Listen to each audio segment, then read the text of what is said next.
હર હર મહાદેવ દ્વિતીય જ્યોતિર્લિંગ છે મલ્લિકાર્જુન. મલ્લિકા એટલે માં પાર્વતી અને અર્જુન એટલે શિવજી. આ એક શક્તિપીઠ તરીકે પણ ઓળખવામાં આવે છે, કારણ કે તેમાં માં પાર્વતી અને ભગવાન શિવ બંનેની જ્યોતિ સમાયેલી હોય છે. આ કથા અનુસાર શિવ અને પાર્વતી પોતાના પુત્ર ગણેશ અને કાર્તિકીના લગ્ન કરવા માંગતા હોય છે, પરંતુ પહેલા લગ્ન કોના કરવા એ વાત ઉપર વિવાદ થઈ ગયો.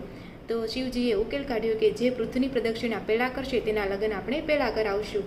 તો કાર્તિકે તો પોતાનું વાહન મોર લઈને પ્રદક્ષિણા કરવા માટે નીકળી જાય છે, પરંતુ બુદ્ધિના ધની ગણપતિએ માતા પિતાની 7 વાર પ્રદક્ષિણા કરી કે જે પૃથ્વીની પ્રદક્ષિણા બરાબર છે ને જીતી જાય છે, ને પછી તેના લગ્ન રીધિ સિદ્ધિ સાથે કરાવવામાં આવે છે. જ્યારે કાર્તિકેય ઘરે આવે છે અને આ વાતની જાણ થતાં તેઓ ક્રોધે ભરાઈને રિસાઈને શૈલમ પર્વત ઉપર ચાલ્યા જાય છે. જ્યારે ભગવાન શિવ અને પાર્વતી તેને મળવા શૈલમ પર્વત ઉપર જાય છે ત્યારે તે 12 કોશ દૂર ચાલ્યા જાય છે અને બધા દેવતાઓની વિનંતીથી ભગવાન ત્યાં જ જ્યોતિ સ્વરૂપે બિરાજમાન થાય છે અને આ રીતે જ્યોતિર્લિંગની ઉત્પત્તિ થાય છે.